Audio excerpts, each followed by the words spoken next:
Radio, la nueva alternativa. 1,5 millones de firmas entregó Piedad Córdoba para postularse a la presidencia de Colombia.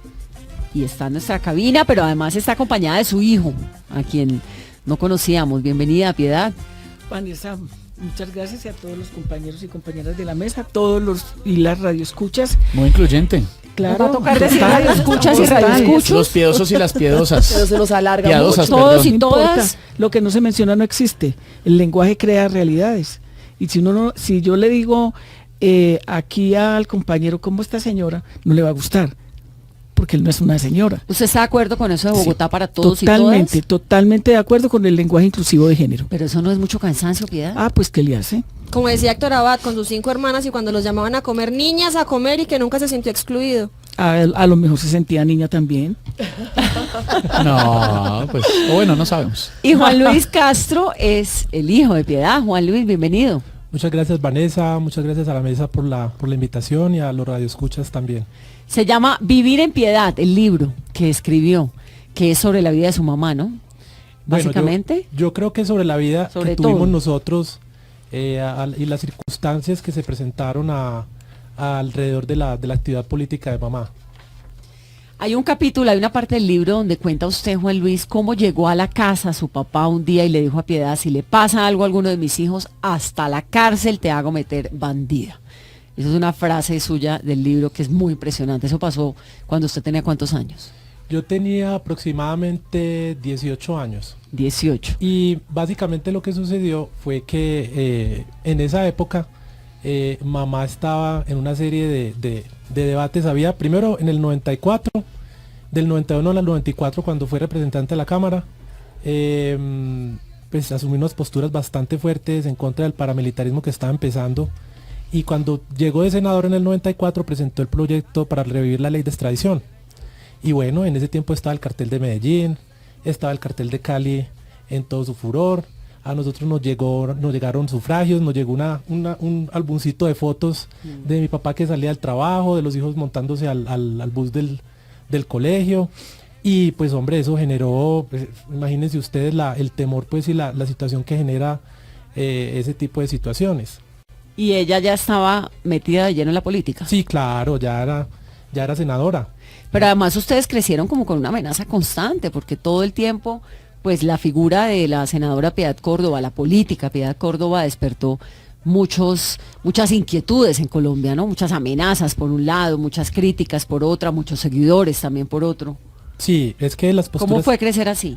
Muy difícil. Yo le contaba a unos amigos esta semana que una vez estaba yo en la universidad y había una ventana, pues, que daba como a la cancha de fútbol de la universidad, en la Bolivariana, y esas cosas que un gallinazo se paró en un árbol que había ahí al lado de la ventana, y un compañero estábamos atrás que llegaron por Juan Luis. Qué miedo. ¡Qué susto! Porque en esa época todo el mundo pensaba que algo nos iba a pasar por lo que sucedía alrededor de mamá. Pues yo no salía con los amigos míos. Algo tan normal a esa edad, además. No, era muy complicado salir a una discoteca o salir a cualquier parte, era muy difícil. Juan Luis es el hijo mayor de Piedad Córdoba, es médico con especialización en psiquiatría de la Universidad del Mount Sinai en Nueva York, psiquiatría infantil en la Universidad de Yale, una maestría en salud pública de Chapel Hill en Carolina del Norte. Es preparadísimo. No, pues casi nada, imagínese. Sí. ¿Cómo le parece? ¿Cómo se llevan, senadora? Muy bien. Muy bien, yo tengo una relación muy buena con todos mis hijos, de respeto, con diferencias, obviamente. Y pues les digo la verdad, yo no sabía que nos íbamos a encontrar aquí. ¿Cómo así? ¿Esto fue sorpresa? Regalo navideño. Yo no sabía tanto que yo te traía el libro de regalo dedicado y todo el contigo, pero ¿cómo así?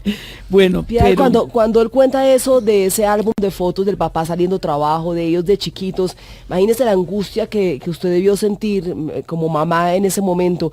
¿En algún momento pensó dejar su vida política por defender el bien de sus hijos?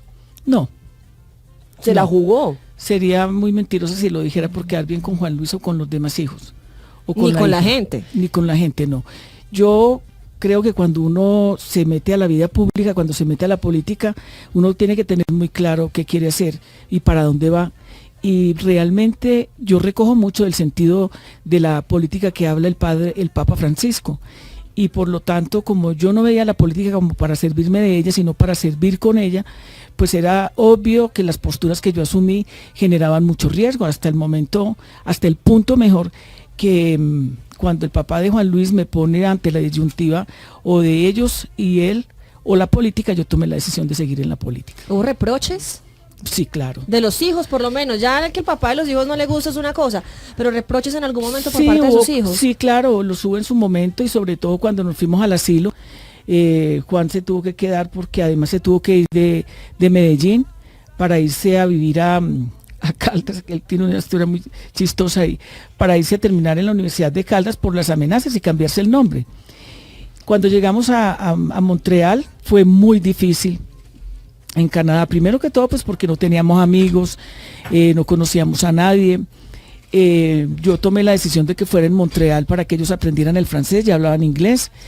Y era como un plus en medio de una circunstancia que es muy difícil porque de todas maneras es dejar todo atrás con una expectativa cero. Y Camilo, que fue el que se fue conmigo, y Natalia y el menor, para Camilo fue muy duro, fue muy solidario, pero hubo un momento en que se quebró y me dijo: yo he perdido todo por culpa tuya, yo no tengo amigos, perdí mis amigos, dejé mi novia, él estaba más enamorado que un diablo. Y Natalia Era el mayor.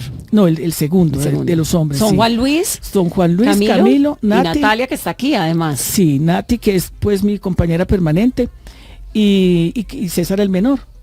Entonces Camilo se puso muy molesto y dijo: yo me quiero ir de aquí. Fue muy difícil porque era tratar de hacerle entender que no era mi culpa, es el país que tenemos, las circunstancias de un país lleno de conflictos.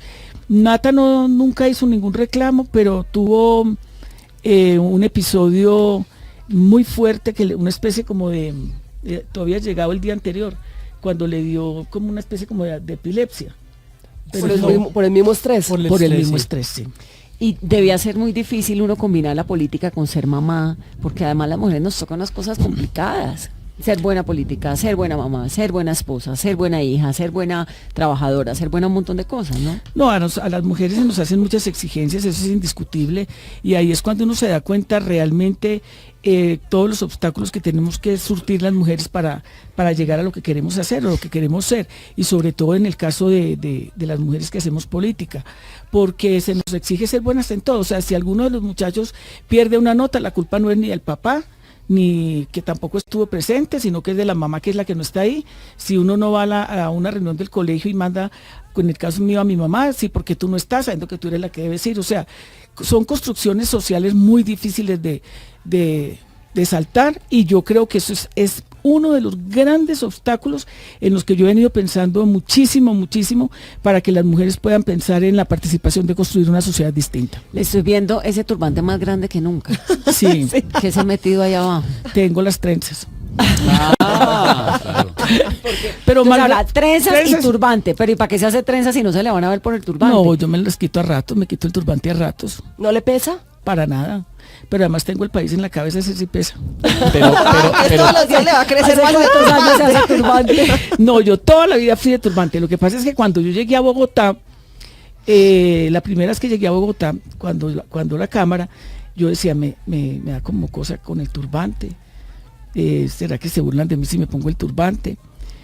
Bueno, me lo quité un tiempo, pero yo pues siempre, toda la vida, mucho he ¿De utilizado dónde mis sacó lo trenzas. del turbante? No, eso es el turbante es muy de nuestra cultura, muchísimo. El turbante para la etnicidad afro es realmente no una prenda simplemente de vestir, tiene mucho que ver con lo que somos, de dónde venimos. Es más, a mí mucha gente trata de caricaturizarme o ridiculizarme con el tema del turbante, y una vez en Cartagena un tipo me gritó que no me faltaba sino que me pusiera la palangana de frutas en la cabeza. ¿Cuántos tiene? Muchos. No, pues imagínese. Pero cuánto ven, pasa. Pero además eso es que una ya tela tiene. y uno se la va envolviendo. Sí, es que ella además Exacto. tiene turbantes, collares, anillos, aretes, porque es vanidosa, le encanta ponerse un montón de cosas, quitarse, se cuida. No, es vanidosa. Tú sabes que sí. Yo sé. Pues pero está no- arregladísima, Nunca la he visto, chusquísima, venga, muy Piedad, linda está. nunca la he visto sin el turbante. Pero no se acuerda, Públicamente estaba nunca muy la he visto. chiquito. No, Pero pero, sí. pero por lo menos yo no tengo memoria de haber visto a Piedad sin turbante. ¿No le jala quitárselo ahorita? Yo ya me lo quité una vez aquí Ah, sí. y me lo volví a poner. Pero alguna vez, digamos, recibiendo visita en su casa, una cena, ¿se lo quita? ¿Alguna vez la gente le recibe de sus amigos con su pelo suelto? Yo todo el tiempo me mantengo de trenzas. Y las trenzas son casi un arte. O sea, la niña que nos peina, tanto a Nati como a mí, para mí es un artista, con las manos. Empezando porque puede demorarse, bueno, peinándome a mí se demora como 3 horas. Pero otra persona se podría demorar mediodía. Sí. Porque son tejidas además y porque lleva toda una moña muy bonita. O sea que yo me quito el turbante y la gente se queda maravillada con el peinado. Sí, sabe que en la época de los esclavos en Estados Unidos marcaban las rutas que iban a usar para escaparse en las cabezas de las mujeres con las Sí, trenzas. ¿Cómo era eso? exactamente, Es una historia sí. muy bella. Sí, es un cuento muy bello, pero muy real también, que tenía que ver con las formas silentes y a través precisamente de lo que significa esa etnicidad del pelo, las rutas hacia donde iban o las rutas que escondían. Muy bellas, es una historia muy hermosa. Y Bueno, que, Juan Luis, comienza entonces a escribir ese cuento y usted le contó a su mamá, voy a escribir un libro sobre mi vida con usted. Pues- ¿Le ayudó? ¿Qué tanto hay aquí en este libro de Piedad Córdoba? A ver, yo realmente empecé a escribir el libro como en el 2002-2003, que estábamos Hace en Canadá, rato. ya estábamos exiliados y a mi mamá le hicieron un atentado. Creo que iba entrando a la casa, y le hicieron un atentado, hicieron varios tiros, gracias a Dios no pasó nada. Y bueno, yo dije, yo me sentía como muy tensionado y yo dije, yo voy a empezar como a escribir todas estas cosas que nos han pasado, a ver si de pronto eso me ayuda como a hacer catarsis o a evacuar todas estas cosas, porque eso genera mucha ansiedad, como ansiedad expectante. De hecho, cuando nosotros nos fuimos para Canadá, a mí me pasó una cosa que la cuento en el libro, muy graciosa. Yo iba con un amigo y entonces yo tenía una rutina y era que yo salía del apartamento y daba como 3 vueltas a la manzana, no paraba en los semáforos, como lo que hacía uno en Colombia, porque uno le daba miedo que lo estuvieran siguiendo o que si paraba en un semáforo lo mataban. Y un amigo me dijo, oíste, pero vos por qué te va a coger la policía, mira que vos aquí tenés que parar en los semáforos. Y yo, no, ¿qué tal que nos paren o que nos pase alguna moto o cualquier cosa? Y me dijo, no, aquí, ¿qué te va a pasar? Aquí estás en Canadá. Y ese día yo me acuerdo que dije, no, hombre, realmente yo sí estoy muy, pues estoy con una paranoia y una ansiedad tremenda por lo que... Una malparidez cósmica, como dice usted como lo puse en el ahí. libro, porque así lo llama. Sí. el capítulo. Y Cita textualmente. eventualmente empecé a escribir las historias, las empecé a escribir. Ya en el 2007, que nos pasó algo muy incómodo, había pasado yo a residencia en Estados Unidos por primera vez.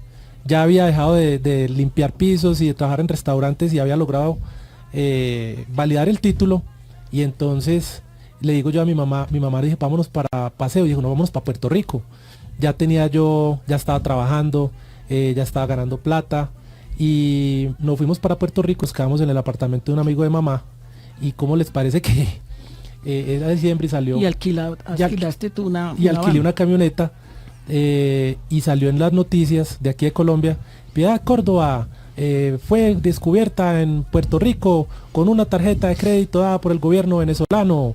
Y entonces salen unos tipos, pues, actores, me imagino yo, diciendo que y eso todavía está en YouTube, diciendo que sí, que era una tarjeta de crédito del gobierno venezolano y una vaina, y se dañaron las vacaciones. O sea, ahí se acabaron las vacaciones. Y la tarjeta, Y era la de tarjeta Juan. de crédito era la mía. Ay, Todavía no la puede tengo. ser. Todavía la tengo. O sea, Yeah. pues con una serie de cosas que uno las cuenta y la gente después empieza como a decir, o sea, yo no creo, no tenía ni la mínima idea de que eso les había pasado a ustedes. Cosas como cuando, por ejemplo, ocurre lo del famoso computador de Reyes. Y ahí entonces salí, es que habían unos apartamentos en Madrid y unos carros blindados que había mandado Chávez y unas propiedades en el exterior, unas cuentas. Y yo dije, oíste, ma, ¿vos por qué están escondiendo la plata? ¿Dónde está el apartamento mío? Pues, El avión de PDVSA. sí, ¿dónde está el avión de PDVSA, los pozos de petróleo? Todavía hasta el año pasado nos ha tocado estar lidiando con una serie de cosas que, o sea, que... Bueno, pero ¿qué hay realmente no- de cierto en todo eso? Porque en algún momento, usted sí era bien cercano a Hugo Chávez, digamos, Sí, ¿no? claro. En algún momento fue. No, yo Además jamás le he porque negado. él la acompañó, la protegió en un momento No, en y el difícil. acuérdate, Vanessa, que a mí me acompañaron mucho cuando el tema de Simón Trinidad en Estados Unidos, Claro. que estuvimos a punto. Si hay algo de lo que yo quiero escribir y te lo cuento de una vez, es sobre el trabajo que nosotros hicimos en Estados Unidos para lograr la liberación de Ingrid. Eso de los estuvo- tres. eso Eso estuvo estuvo a a punto. Sí. Y lograr que Simón Trinidad saliera del país. Y te voy a Eso contar- ya no es una posibilidad o sigue siendo yo todavía. creo que ya esa es una posibilidad yo la veo muy remota. La gran posibilidad se dio fue en ese momento donde otro gobierno lo iba a recibir a cambio precisamente de la entrega de Ingrid y de los tres gringos. Él iba como para una isla en el Caribe, ¿no? Él Era iba la para negociación. Francia, realmente. Y de Francia pasaba a Suecia. Y tú te acuerdas, y te voy a contar una anécdota. Yo necesitaba tomarle una foto tanto a Simón Trinidad como a la que estaba en Sonia, la que estaba en Texas, era así, Sí. en la cárcel de Texas, para llevárselas a quienes estaban como comisionados delegados de las FARC para lograr la liberación. Y ocurrió que a mí me tocó gestionar precisamente con Whitaker, el que es embajador aquí en Colombia de los Estados Unidos, una reunión con el Departamento de Estado, una reunión que fue muy difícil para lograr precisamente convencerlos de para qué eran necesarias las fotos. Y bueno, yo narré todo lo necesario porque era requisito sine qua non para las FARC, tal, bueno. Y resulta que yo me fui de esa reunión y como a las 5 de la tarde me informaron que listo, que me autorizaban la reunión con Sonia en Texas al otro día a las 8 de la mañana. Y yo dije, pero ¿yo cómo voy a llegar a Texas si son las 5 de la tarde? ¿Cómo hago yo para conseguirme un avión para llegar, para poder hablar con ella? Pues yo dije, me la dieron como para que no, por decirme que sí, pero para que no llegara. Yo no tenía a quién apelar y yo apelé al que en ese entonces era el embajador de Venezuela, que entre otras cosas se murió este año, Bernardo Álvarez, una persona que fue muy querida para mí, que jugó un papel muy importante en las liberaciones y sobre todo en el proceso de Simón. Y le mandaron avión. me mandó en un avión de Cico, algo así, que es una empresa venezolana del petróleo allá, de la gasolina, el petróleo en Estados Unidos. A las 8 de la noche salí con Botero precisamente para Texas, llegamos como a las 2 de la mañana, ahí me estaba esperando un carro, al hotel, al otro día otra vez, ya sí logré la cita con Sonia, y me trajeron, y ese mismo avión me dejó de una vez en Bogotá. Entonces yo tengo que ser yo soy una persona muy grata y yo no me voy a poner a esconder lo que pasó, mis relaciones. Si no hubiera sido por eso, yo no hubiera logrado ni siquiera ir a ver a Sonia, ni mucho menos hubiera logrado la cita con Simón Trinidad. ¿Y Maduro? Y Maduro jugó un papel Maduro en muy- esa época era el canciller. Pero Era el Maduro ahora, canciller. pero hoy en día con Maduro, ¿qué? Porque justamente hablábamos de que dice una sorpresita para Cúcuta que va a anunciar. ¿Cuál es su relación con Maduro? Bueno, a ver, pero yo termino parte de la conversación. A ver, él jugó un papel muy importante porque pues finalmente yo pues sí era cercana a Chávez, pero tampoco me veía con él todos los días ni a toda hora. Pues dice que era novia, ¿no? No, pues no, nunca lo fui. Nunca Pero lo fui. le pretendió o no? Tampoco, no. Nada. Y sabes que eso me sirve para decir lo siguiente. Yo le dije a algún periodista, Fidel y Chávez eran demasiado amigos, demasiado. ¿Por qué nadie le pregunta a Chávez o a Fidel si eran novios? Porque yo, que soy una mujer política, tengo que ser la novia o la amante de un político importante. Yo soy lo que soy por mis capacidades, por mi actividad política, por mi inteligencia, por mi dedicación, pero yo no me he tenido que acostar con nadie. Entre otras cosas, si fuera alguno de la política, qué asco, casi todos son muy feos. No, sí, Entonces, sí, no. Pues si fuera por eso. No, Bueno, Fidel tuvo su momento interesante. Y ahora con Nicolás Maduro, Bueno, ¿cómo y está? con Nicolás realmente yo me veo muy poco, o sea, yo después de las liberaciones ya las cosas van entrando como en otra etapa, como en otra actividad. Obvio que he ido en algunas oportunidades a eventos que han habido allá, pero ya con menos cercanía realmente, no por sacarle el cuerpo ni por nada, sino porque yo estoy dedicada a mi actividad política aquí en el país, a tratar realmente de que una campaña de recolección de firmas, que para mí no fue nada fácil ni regalada tampoco. Y logró 1,5 millones de firmas en ¿cuánto Nosotros tiempo? recogimos realmente, Vanessa, recogimos 2.400.000 firmas. Lo que pasa es que nosotros fuimos muy responsables en el sentido de contratar una auditoría para que las firmas que entregáramos fueran firmas válidas realmente. Hicimos muchos cursos en las regiones con la gente tiene una ignorancia política en este país supremamente grande, entonces de esas firmas nos salieron 850.000 firmas no aptas, y por lo tanto entregamos solamente 1,5 millones que recogimos en 4 meses de un recorrido total por todo el país. Sí. Bueno, pues lamentablemente se nos acabó el tiempo. Tantas cosas que hablar con usted. Proyectos para el año entrante, la presidencia va por eso. ¿Usted cree que tiene opciones de llegar a la presidencia?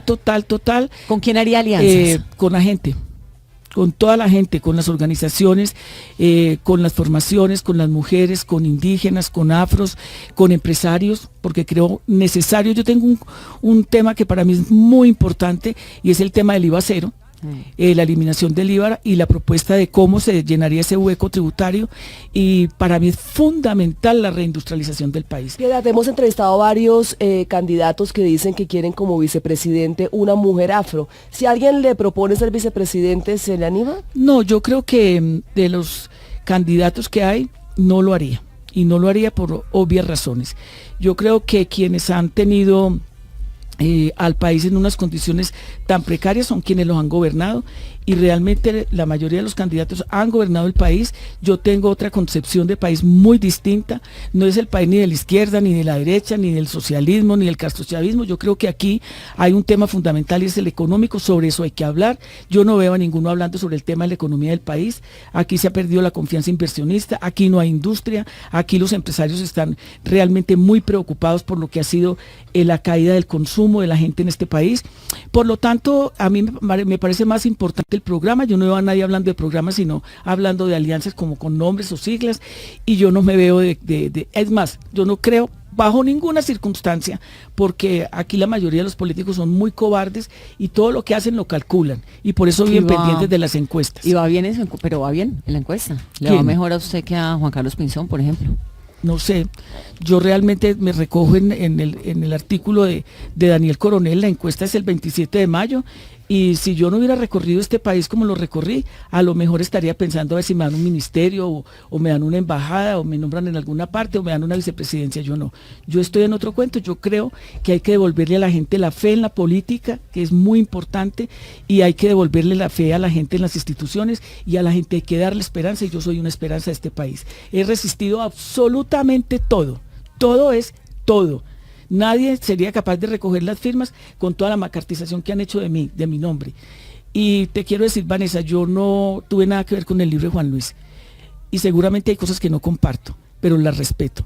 Pero sí tengo que reconocer que muy valiente él, y muy valiente mi familia, porque realmente por lo que han tenido que pasar ha sido muy difícil, pero de lo que sí tienen ellos que estar seguros, que a pesar del secuestro, del exilio, de las amenazas, de la pérdida de Nati, todas esas cosas, yo no me arrepiento de haber hecho lo que hice. Aquí hay paz porque yo fui capaz de atreverme, y tú fuiste testiga de eso. Y yo a ti también te vi mucho en Estados Unidos presionando, luchando para que se dieran las cosas.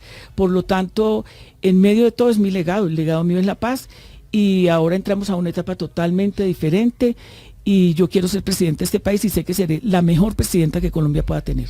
Pues Piedad, siempre bienvenida. Gracias por estar aquí. Bueno, a ti muchas gracias por invitarme. Y gracias por Juan Luis también estar acá Muchísimas presente, gracias. traernos el libro, esa historia familiar. Muchas gracias. Ustedes que tengan un muy feliz resto de ¡Miércoles! Bueno, más que miércoles, hoy es ya 20 de diciembre. Ay, qué Ah, rico. ya llegó Qué la rico Navidad. Puerto Rico.